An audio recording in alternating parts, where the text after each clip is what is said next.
오늘 우리에게 주시는 하나님의 말씀 로마서 12장 11절 12절 말씀인데 우리 한 목소리로 같이 봉독하겠습니다. 형제를 사랑하여 서로 우애하고 존경하기를 서로 먼저 하며 부지런하여 게으르지 말고 열심을 품고 주를 섬기라. 아멘. 신자의 신앙생활하는 자기 자신을 증명하는 데 있지 않고 자신을 구원하시고 자녀 삼아주신 하나님을 증명하는 데 있습니다. 왜냐하면 신자는 우리 주 예수 그리스도의 피값을 하나님께 산바된 사람이요 하나님께 소유된 백성들이기 때문입니다. 고린도전서 6장 19절 20절 말씀이죠. 너희 몸은 너희가 하나님께로부터 받은 바 너희 가운데 계신 성령의 전인 줄을 알지 못하느냐? 너희는 너희 자신의 것이 아니라 값으로 산 것이 되었으니 그런즉 너희 몸으로 하나님께 영광을 돌리라. 우리 몸은 성령 하나님이 거하시는 성전이고 우리의 주인은 하나님이시라고 하는 말씀이죠. 그러니 우리는 주인이 기뻐하는 것이 무엇인지, 어떻게 해야 주인의 마음에 합한 종이 될 수 있는지를 생각하며 주인 대신 하나님을 위해서 살아야 할 존재가 누구냐? 바로 우리라 하는 것입니다.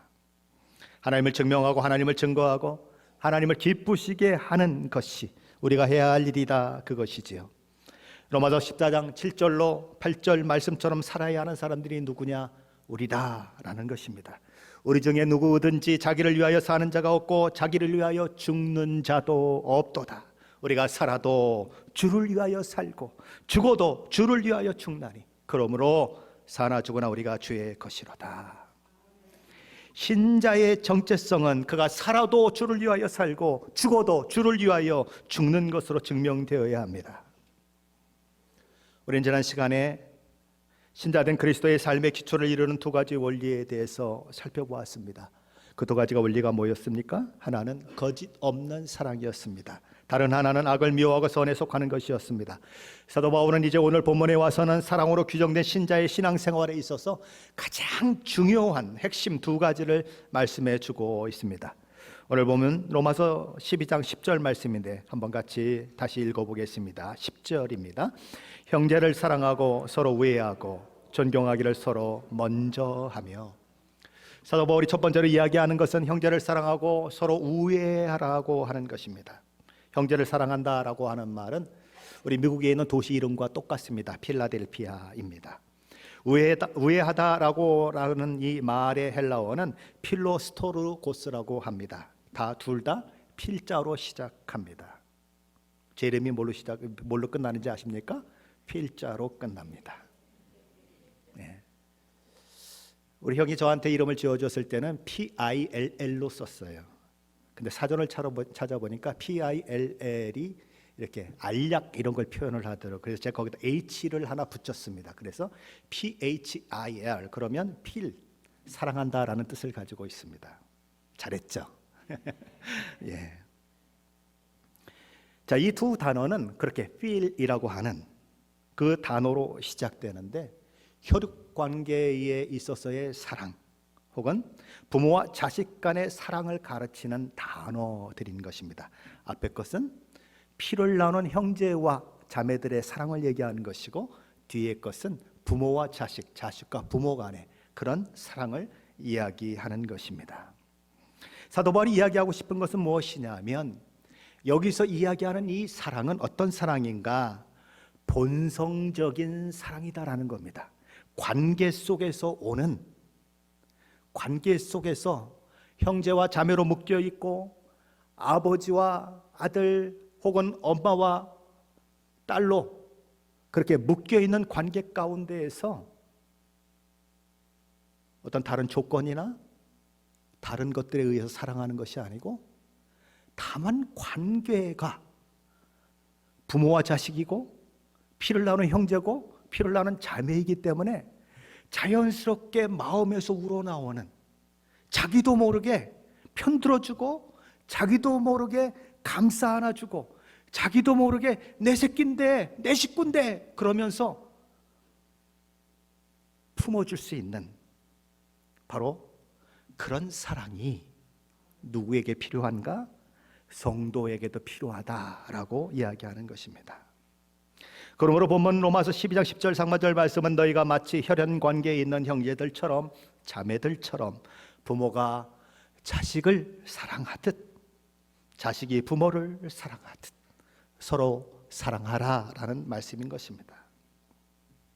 사람들은 종종 이런 말씀을 대하게 되면 이런 생각을 합니다.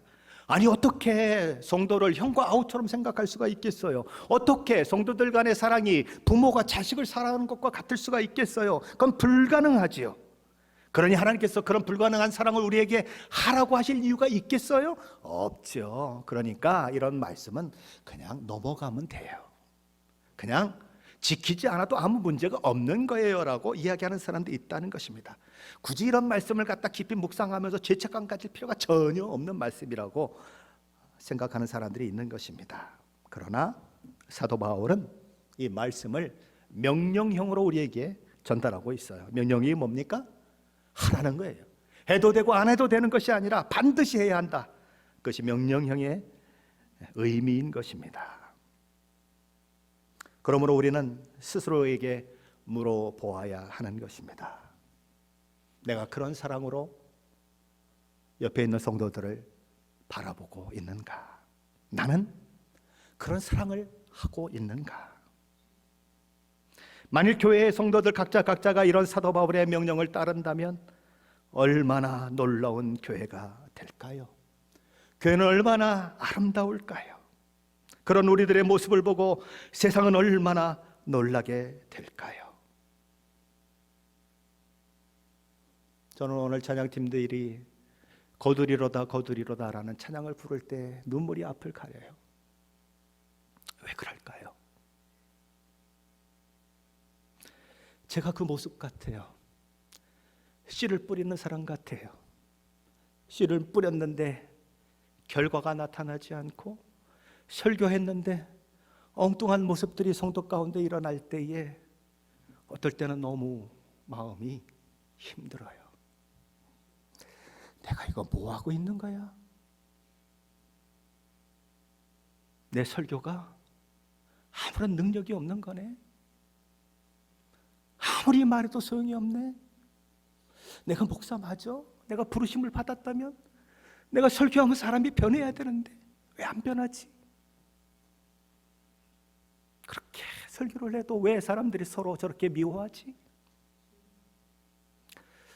거두리로다 거두리로다. 씨가 나지 않을 것 같아서 마음에 답답하고 어려움이 있어도 뿌리면 거둔다. 이 찬양이 하나님의 말씀으로 제 안에 다가와서 얼마나 감사했는지 몰라요. 결과는 아무것도 안 보이지만 씨를 뿌려도 헛된 씨 뿌리는 것 같고 아무리 노력해도 헛된 노력만 하는 것 같지만 하나님이 하신다는 말씀을 들려주실 때 얼마나 감사했는지 몰라요.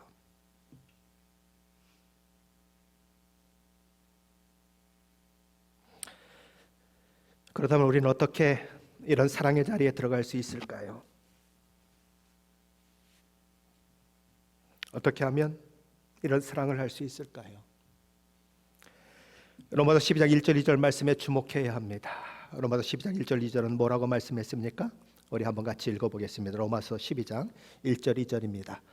그러므로 형제들아 내가 하나님의 모든 자비하심으로 너희를 권하노니 너희 몸을 하나님이 기뻐하시는 거룩한 산 제물로 드리라. 이는 너희가 드릴 영적 예배니라. 너희는 이 세대를 본받지 말고 오직 마음을 새롭게 함으로 변화를 받아 하나님의 선하시고 기뻐하시고 온전하신 뜻이 무엇인지 분별하도록 하라.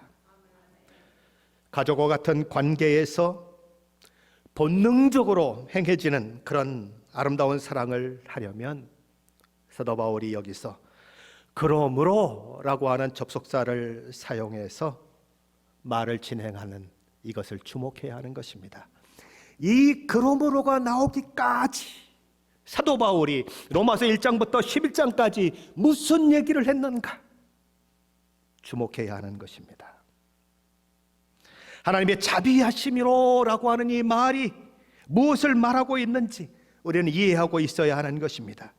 자신이 이 세대를 살아가는 사람과 동일한 사람이 아니요 새 사람, 새로운 피조물 된 하나님의 백성이라는 정체성도 가져야 합니다. 거듭난 자신에게 하나님의 새로운 성품이 부어졌다는 사실도 인식해야 합니다. 유대인이라 불리우는 자들에게 외인이라고 불리웠을 뿐만 아니라 하나님의 약속과 상관이 없는 자들이었던 우리가 어떻게 그 약속에 참여하는 자가 되었는가 하는 것도 알아야 합니다. 새로운 피조물이 되었고 새로운 성품과 새로운 능력이 부어졌다는 것도 알아야 합니다. 내가 어떤 사람인가? 내가 어떻게 이 자리까지 왔는가? 내가 무엇을 가지고 있으며 어떤 지위와 어떤 명예와 어떤 아름다운 특권들을 가지고 있는가 알아야 하는 것이지요. 그리고 내가 누리고 있는 것, 내가 가지고 있는 것, 나만이 가지고 있는 것이 아니라 옆에 형제 자매들도 가지고 있다는 사실 또한 우리는 알아야 하는 것입니다. 내가 좋아하든 싫어하든 상관없이 저와 여러분은 곁에 있는 사람들과 그리스도 안에서 한 형제 자매로 묶여 있다는 것을 알아야 합니다. 부모가 자식을 마음대로 선택할 수 있을까요? 자식이 부모를 선택할 수 있을까요? 없어요. 어디에서 태어나는 것도 누구에게서 태어나는 것도 우리 마음대로 되어진 것이 아니에요. 어느 날 태어나야 보니까 누구의 아들이고 딸이고 어느 날 태어나 보니까 엄마가 이런 사람이고 내가 태어난 나라가 이런 나라인 경우가 있는 것이지 않습니까? 내가 선택한 것이 아니에요. 그런데 태어났더니 아버지와 아들로, 엄마와 아들로, 형제로, 형이고 아우로 묶여버린 거예요. 묶였다는 게 뭐예요? 도망갈 수 없다는 것입니다. 내버려 둘 수 없다는 거예요. 아버지는 아침부터 저녁까지 열심히 일합니다. 어머니는 아침부터 저녁까지 아이들과 씨름하면서 뭘 먹일까, 뭘 입힐까 그렇게 걱정합니다. 왜 그렇게 합니까? 아이가 뭘 잘했습니까? 아이가 뭘 나무랄 데 없이 아주 그냥 엄청나게 모든 걸 잘하고 있어서 그렇게 합니까? 아니죠. 땡깡 부리고 말썽 부리고 부모의 수고를 알아주기는커녕 이렇게 날 키울 것 같으면 왜 나를 낳느냐고 옅던 소리하고 앉았고, 거기다가 어느 날 선생님이나 교장 선생님한테 전화가 오면 가슴이 철렁 내려앉지 않습니까? 이놈이 또 무슨 사고를 쳤나? 때로는 엄마 아빠 앞에서 큰 소리 치는 놈들을 보면서 저놈이 뭘 잘했다고 나한테 큰 소리를 쳐? 이런 생각 들지 않아요? 그리고 어떨 때는 내가 저런 형편없는 것들을 위해서 왜 내 인생을 소비해야 하는가 그런 생각도 들지 않아요? 그러나 가족으로 묶여있기 때문에, 부모와 자식으로 묶여있기 때문에 울면서도 고통스러우면서도 그 관계를 끊어내지 못하고 이게 내 운명이지, 이게 내가 지고 가야 할 짐이지 그러면서 밑 빠진 독에 물 붓듯이 사랑을 퍼부어야 하는 것, 가족의 관계가 아닌가요? 사도 바울은 저와 여러분의 신자와 신자의 관계도 그러해야 한다고 얘기하는 것입니다. 짐지기 싫다고 벗어버릴 수 없고, 밉다고 버릴 수 없고, 쓸모 있느냐 쓸모 없느냐로 판단할 수 없고, 내게 도움이 되느냐 도움이 되지 않느냐로 버리기도 하고 받아들이기도 할 수 없는, 그렇게 가족과 같은 관계 가운데 있다는 것을 기억해라 라고 하는 것입니다.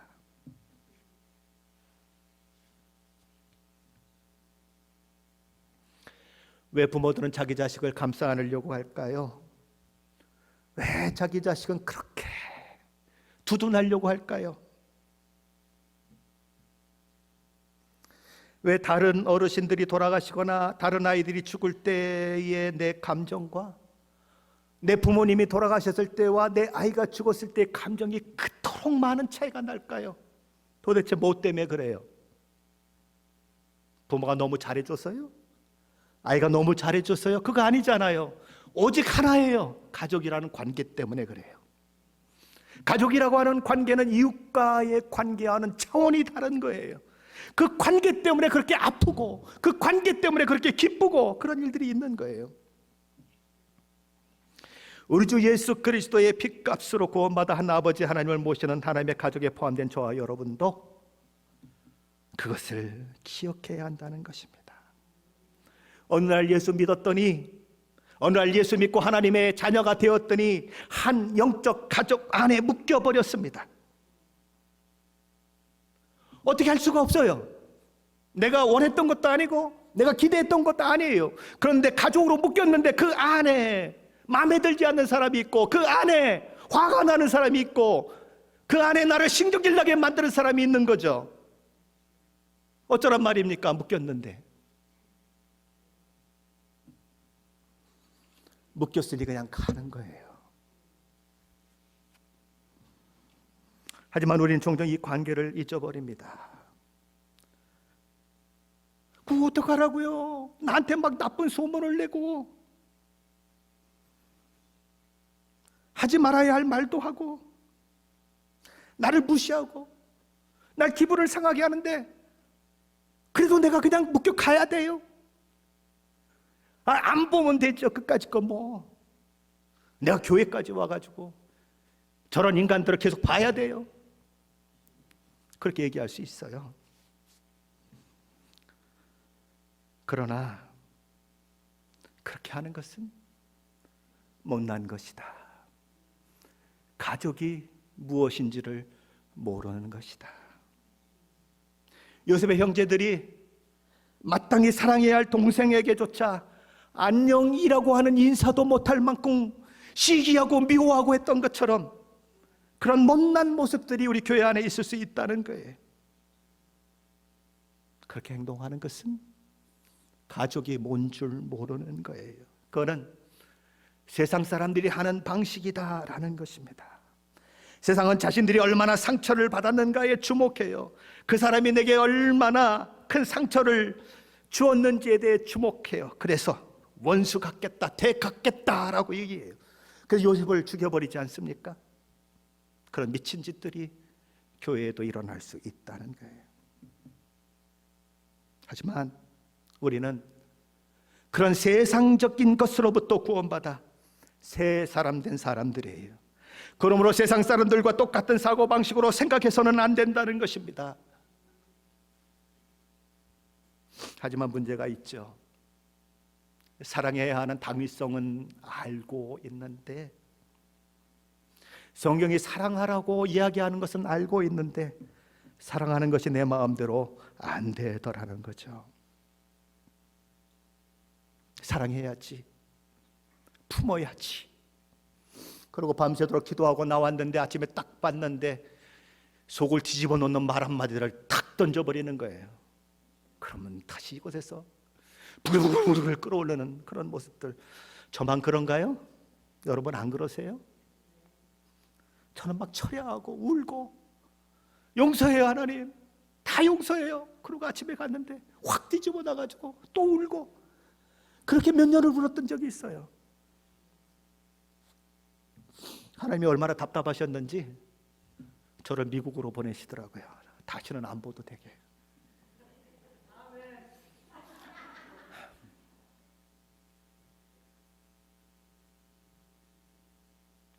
그럴 때 우리는 어떻게 해야 하느냐 하는 것입니다.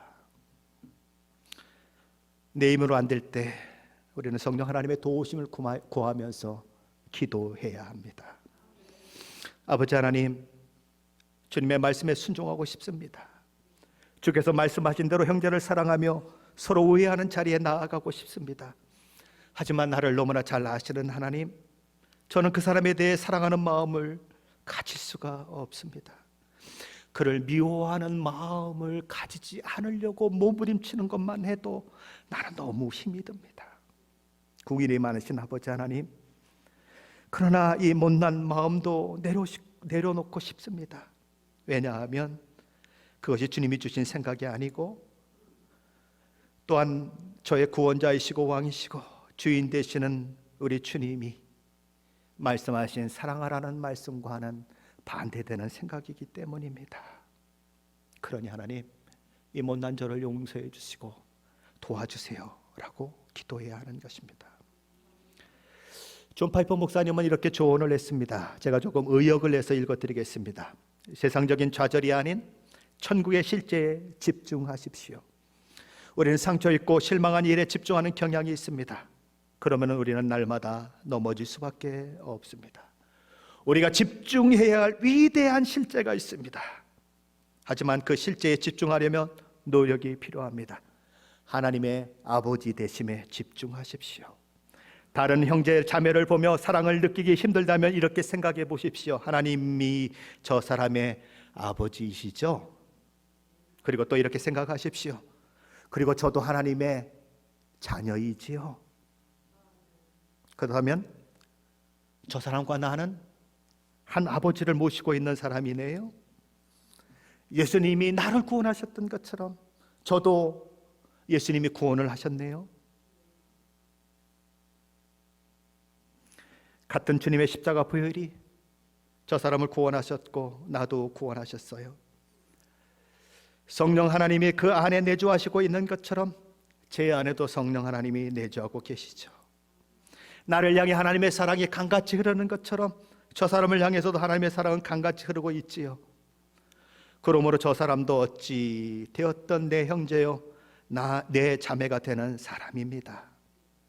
그리고 우리는 앞으로 새하늘과 새 땅이 이루어질 때에 그와 함께 영원토록 한 가족으로 살게 될 사람들이죠. 존 파이퍼 목사님이 이렇게 얘기합니다. 스스로 이렇게 선포하십시오. 진리를 알지니 진리가 많은 잘못된 감정으로부터 나를 자유롭게 할 것입니다. 자신이 얼마나 부당한 대우를 받았고 얼마나 실망했는가에 대해 세상적인 생각들로 인해 잘못된 감정을 계속 키우지 마십시오. 하나님이 다 아십니다. 하나님이 다 해결해 주실 것입니다. 하나님이 다 갚아 주실 것입니다. 우리를 그리스도인으로 만드신 위대한 실제들에 마음을 집중하십시오.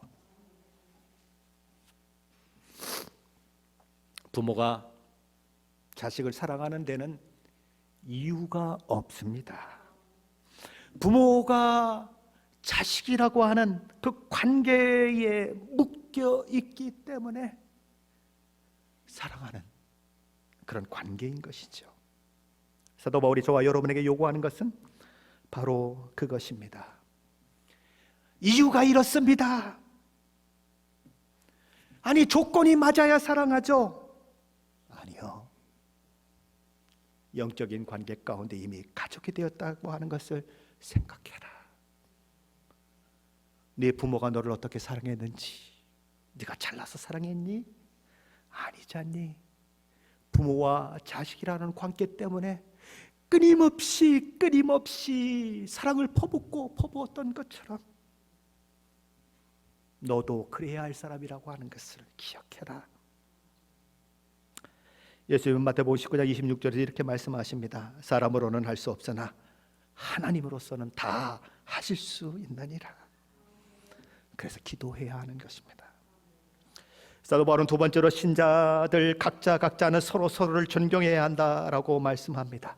더 나아가서 존경의 주기를 바라지 말고 먼저 존경하는 사람이 되라라고 말씀합니다. 존경은 사랑과 다르죠. 사랑하지 않으면서도 존경한다고 할 수 있어요. 하지만 사도 바울은 둘 중 하나를 하라고 얘기하지 않습니다. 둘 다를 해야 한다고 이야기합니다. 여기 존경이라고 하는 말은 존경 혹은 명예라는 말로 번역이 되기도 하지만 대가, 귀중품, 가격 등의 의미를 가지고 있는 단어입니다. 어떤 물건의 가치가 얼마가 되느냐 알기 위해서는 그 물건을 아주 상세히 살펴볼 필요가 있죠. 그 물건이 언제 만들어졌고 세상에 그 물건이 똑같은 것이 몇 개나 있는가? 얼마나 귀한 것인가 생각해야 한다는 것입니다. 아주 오래전에 한국의 그 프로그램 중에서 진품 명품이라고 하는 프로그램이 있었습니다. 혹시 기억나시는지 모르겠습니다. 가정집에 대대로 내려오는 물건들이 있는데 그 물건의 가치가 어떤지 알기 위해서 가지고 나가면 전문가들이 가져온 물품을 보고 감정을 하는 것입니다. 그래서 이 제품은 저 고려 시대에 있었던 제품으로 너무너무 귀한 것입니다. 뭐 그렇게 얘기하면 뭐 감정가가 뭐 20억도 되고 30억도 되고 막 그런 일들이 일어나죠. 어떤 사람은 뭐 그냥 아무것도 아닌 줄 알고 강아지 밥그릇으로 막 사용했다가 사람들이 좀 이상하게 생각하고 그래서 그걸 가지고 나갔는데 이게 몇 억짜리예요. 큰일 날 뻔했네. 이렇게 되는 사람도 있고, 어떤 사람은 뭐 애지중지하고 막 그러고 그래서 정말 귀한 것이라고 가지고 나갔는데 가보니까 짝퉁이에요. 그거 10만 원짜리예요. 그걸 그냥 가슴에 안고 10년 20년을 그냥 귀한 것이라고 한 게 얼마나 억울한지 그런 것도 있는 것입니다. 2023년 12월 19일자 중앙일보에 21만 원에 판 나무 가면 60억 원 유물이었다라는 기사가 난 적이 있습니다. 이 가면은 나무로 된 길쭉한 가면으로 가면 아래에 수염이 달려있는 가면이에요. 재밌죠? 보통 가면에는 수염이 안 달려 있는데 이것은 가면이 수염을 달고 있습니다. 이 가면의 주인은 88세 된 알랭이라는 사람과 81세 된 콜레트라고 하는 사람의 것인데 2021년 그들은 9월 다락방을 치우다가 나무로 만든 이 가면을 발견하게 됩니다. 그리고 할아버지로부터 물려받은 쓸모없는 부적에 불과한 것이 왜 여기 있느냐고 치워버려야 되겠다라고 생각을 하고는 중고상하게 한화 약 21만 원을 주고 팔아버렸습니다. 그로부터 얼마 지나지 않아서 이 노부부는 자신이 중고상에 판 나무 가면에 대한 기사를 신문을 통해서 읽게 됩니다. 근데 신문은 이렇게 얘기합니다. 이 가면은 아프리카 가봉이라고 하는 나라의 팡족이라고 하는 팡족이 만든 희귀한 은길 가면이다라고 불리우는 가면인데 세계에서 딱 10개밖에 없다. 그래서 사람들이 이제 경매를 하게 되는데 처음에는 30만 유로, 하나로 약 4억 2천만 원에 낙찰되었는데 그것이 유찰되고 다시 그렇게 경매를 했더니 무려 14배나 뛰어서 60억으로 되었다라는 것입니다. 21만 원에 팔았는데 그 제품이 60억이에요. 여러분 같으면 잠이 오겠습니까? 잠이 안 오죠. 여기서 막 내가 왜 이렇게 밀어냈지? 내가 그렇게 왜 바보 같았지? 가만히 있어봐. 이 중고상이 이 값어치를 다 알고도 우리 속인 건 아닐까? 그래놓고는 꿀꺽 해놓고 60억을 남겨먹어. 그래가지고 어떻게 했을까요? 고소를 했어요. 이 사람이 이 가치를 다 알고도 싸게 사가지고는 비싼 돈으로 팔아가지고 이익을 남겼으니 그 이익을 우리에게 줘야 한다. 그렇게 고소를 했습니다. 이 가면은 이들의 할아버지 되는 분이 프랑스에서 아프리카로 파송한 총독이었는데 그때는 막 식민지 시대 아니었습니까? 그때 구한 거래요. 1917년쯤에 가져온 거라고 얘기를 합니다. 그래서 뭐 부적 갖고 이상한 게 왜 여기 있나 그러고 볼상스럽다고 생각해서 팔아 넘겼는데 그게 60억이라 그러니까 이분들이 막 고소를 하고 그랬어요. 어떻게 되었을까요? 법원은 이 중고상의 편을 들어줬습니다. 왜냐하면 그가 모르고 한 것이기 때문에. 그리고 자기들이 가치를 알지 못해서 팔았는데 그게 뭐 어떻게 되느냐고 중고상의 편을 들어줬어요. 중고상은 이 재판을 이루기 전에 처음에 낙찰가인 30만 유로, 한화 약 4억 2천만 원을 주겠다고까지 얘기를 했어요. 그런데도 그걸 굴복하지 못하고 더 달라고. 그렇죠? 4억 2천만 원 너무 작잖아요. 그죠? 60억에서 뭐 4억 2천이 뭐예요? 한 30억은 줘야지 이렇게 생각을 한 거죠. 그런데 그렇게 안 된 거죠. 만일 이 노 부부가 이 가면의 가치가 60억이라는 것을 알았다면 중고상한테 팔아 넘겼을까요? 여기 그런 사람 혹시 있으세요? 혹시 있으면 조금 돌봐드려야 하는 분입니다.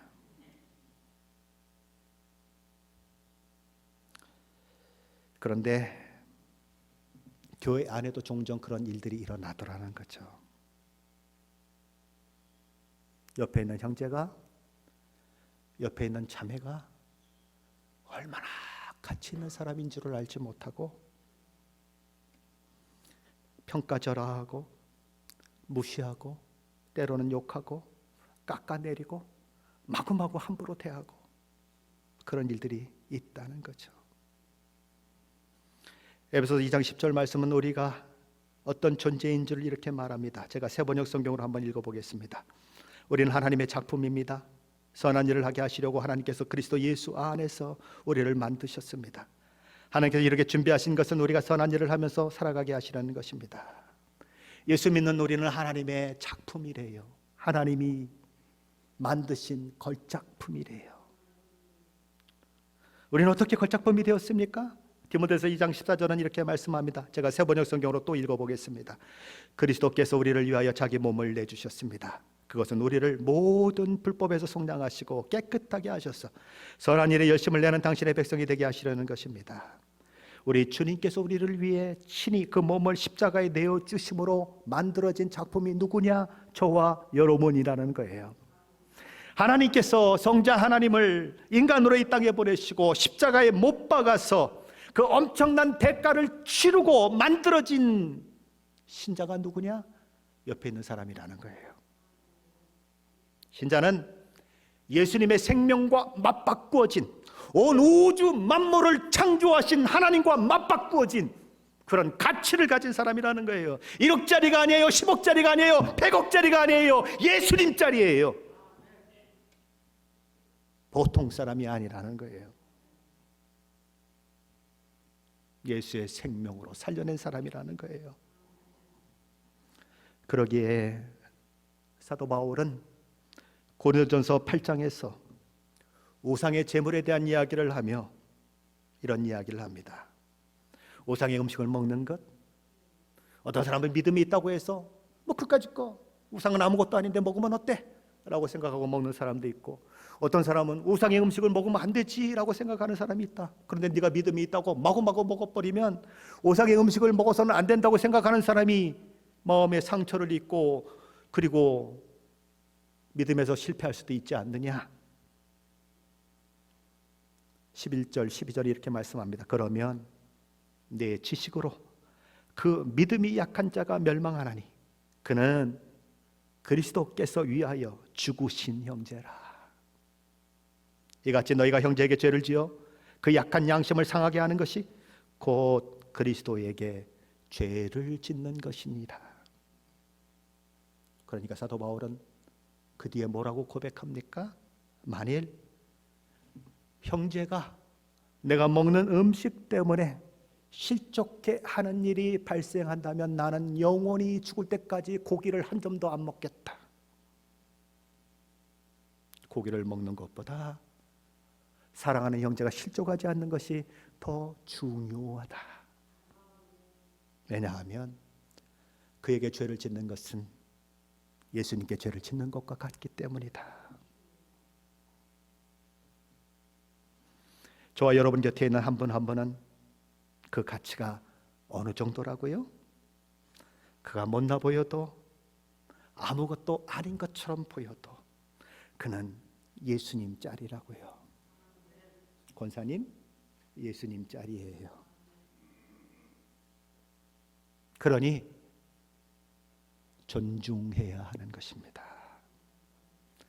하나님이 그렇게 존중히 여겼는데 우리가 어찌 존중히 여기지 않을 수 있겠습니까? 하나님이 존중히 여기고 아끼시는 사람을 함부로 대하는 것은 하나님을 함부로 대하는 것과 같은 거예요. 그러므로 우리는 하나님이 저와 여러분을 의롭게 하시는 방식으로, 하나님께서 저와 여러분을 존귀하게 여기시는 그 방식으로 우리 곁에 있는 사람들을 존귀 여겨야 합니다. 그들의 허물을 그냥 눈 감아주라는 말이 아니에요. 다만 그들을 존중하는 마음으로 말하고 행동하라는 것입니다. 사도 바울은 저와 여러분을 향해 존경하기를 서로 먼저 하라라고 말씀합니다. 존경받는 것보다 존경하는 마음으로 다가서라는 것이죠. 예수님도 마태복음 7장 12절에서 이렇게 말씀하셨습니다. 그러므로 무엇이든지 남에게 대접을 받고자 하는 대로 너희도 남을 대접하라. 이것이 율법이요 선지자니라. 대접을 받고자 하는 것보다 먼저 대접하는 쪽을 택하라. 다른 사람에게 존경을 받는 마음보다 존경하라는 마음으로 더 먼저 나아가라. 그렇게 얘기하는 것입니다. 그 다음에 믿는 우리에게 있어서 서로 사랑하고 존경하고 하는 것들이 정말 중요한 것일까요? 예, 정말 중요한 것입니다. 왜냐하면 하나님의 말씀인 성경이 그렇게 하라고 명령하고 있기 때문입니다. 서로 사랑하고 존경하는 것은 예수 믿고 거듭난 사람, 새 사람 된 사람이 가지는 특징 중의 특징입니다. 가족 간에 태어나면 본성적으로 사랑이 싹 트는 것처럼 영적인 가족으로 태어나면 본능적으로 한 가족이다, 우리는 한 가족의 관계에 있다라고 하는 마음을 가져야 한다는 거예요. 요한일서 5장 1절에 이렇게 말합니다. 예수께서 그리스도이심을 믿는 자마다 하나님께로부터 난 자니 또한 낳으신 이를 사랑하는 자마다 그에게서 난 자를 사랑하느니라. 그리스도를 믿는 자는 하나님께로부터 나온 자야라는 거예요. 하나님을 사랑하는 자는 하나님이 낳으신 자를 사랑하게 돼 있다는 거예요.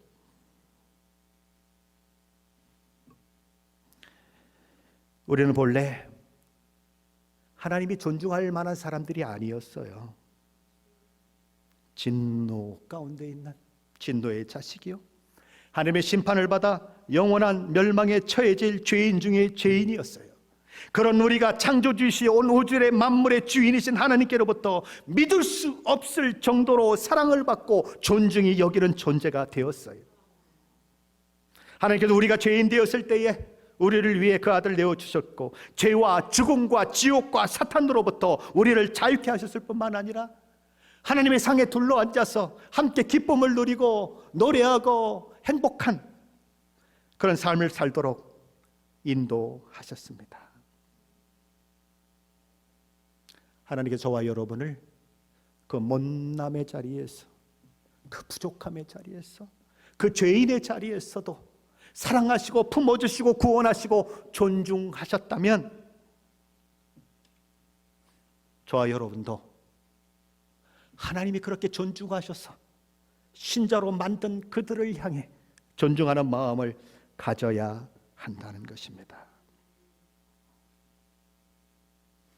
다른 사람들이 불완전해 보여도 그들의 아버지가 하나님이신 것처럼, 내가 부족해 보여도 나의 아버지가 하나님이신 것처럼 우리는 한 형제요 한 자매인 것입니다. 저와 여러분만을 위해서 십자가에 죽으신 것이 아니라 그들을 위해서도 주님은 십자가에서 죽으셨습니다. 때로는 그들이 저와 여러분을 화나게 만들어요. 때로는 그들이 저와 여러분의 신경질 나게 만들어요. 그러나 기억하십시오. 하나님이 우리 주 예수 그리스도께서 그것까지도 다 지고 십자가에 죽으셨다는 것을 기억하십시오. 저와 여러분이 어떻게 의롭게 되었습니까? 엄청나게 의로운 짓을 많이 해서요? 엄청나게 하나님을 위해서 영광스러운 일을 해서요? 아니에요. 여전히 죄인이었는데 예수님이 죽어주셔서 그래서 의롭게 되었고 의의 세마포를 입게 되었어요. 그렇다면 옆에 있는 성도들에게도 너 왜 그렇게 하니? 라고 말하기 전에 생각해야 하는 거예요. 저 사람이 의롭게 된 게 뭐 때문에 됐을까? 저 사람이 하나님의 자녀가 된 것이 무엇 때문에 됐을까?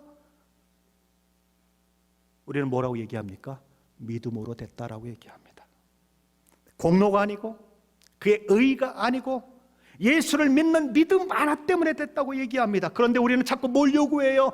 야, 내가 이 정도 수준은 와야지, 내가 이 정도는 돼야지 내가 너를 사랑하지, 어떻게 너를 품을 수가 있겠어? 야, 조금만 더 와, 그렇게 얘기해요. 그러나 그거는 기도할 부분이에요. 가족은 부족해도 품는 거예요. 가족은 말썽 부려도 내 아들이기 때문에 편드는 거예요. 버릴 수 없는 거예요. 때로는 가슴에 못이 박혀도, 말도 안 되는 얘기로 대들어도, 좋은 말 해줬는데 그냥 문이 부서지도록 그냥 꽝 하고 방 안에 들어가서 뭘 잘했다고 문도 안 열어주고 몇 시간씩 시위를 해도 그놈이 자식이니까 품는 것, 그게 가족이고, 영적인 가족도 그러해야 한다는 거예요. 저와 여러분 같은 사람이 어떻게 그런 사랑을 할 수 있겠어요? 그러나 우리가 어떤 관계에 있다고 하는 것만큼은 잊지 말아야 한다는 거예요. 우리가 가족으로 묶였기 때문에 버릴 수 없고, 내팽개칠 수 없고, 미워할 수 없고, 증오할 수 없고. 하나님, 그러니 어떻게 해요? 하나님, 그러니 어떻게 해요? 나는 이 모양이고 하나님은 이걸 요구하시는데 어떻게 해요? 이 마음이 있어야 한다는 거예요. 그래서 하나님 앞에 나아가서 울고, 하나님 앞에 나아가서 나의 부족함을 올려드리고 아파하는, 그게 있어야 한다는 거예요. 이것저것 안 보면 그만이지. 내가 교회에서 만나봐라 인사도 안 해. 누구하고 똑같은 거예요? 요셉의 형들하고 똑같은 거예요. 형제가 무언지, 가족이 무언지를 모르고 똑같은 거예요. 하나님은 저와 여러분이 못날 때 사랑하셨어요. 하나님을 모를 때 사랑하셨어요. 하나님을 배반할 때 사랑하셨어요. 하나님을 반역할 때, 하나님을 욕할 때, 하나님 있으면 나와보라고 그래, 내 주먹을 믿겠어라고 할 때 하나님 사랑하셔서 저와 여러분을 구원하셨어요. 그리고 가족으로 묶어주셨어요. 그걸 잊지 마십시오. 그리고 잘 안 될 때 하나님 앞에 나아가 우세요. 제가 설교하면서 울듯이 여러분도 우세요. 목사라고 되나요? 목사도 안 돼요. 그렇게 우리가 어떤 관계에 있는 줄 알고 행하면, 그 속에서 발버둥 치며 하나님의 도우심을 구하며, 하나님 나를 용서해 주세요, 나에게 힘을 주세요라고 기도하며 나아가면, 저와 여러분이 섬기는 이 시애틀 임마누엘 공동체는 지금보다 더 아름다워질 거예요. 지금보다 더 이 교회는 뭔가 다르다라는 생각을 가지게 될 거예요. 다른 사람들이 오고 싶은 교회가 될 거예요. 그런 교회를 만드시는 일에 저와 여러분이 사용되게 되시기를 예수 그리스도 이름으로 간절히 축원합니다.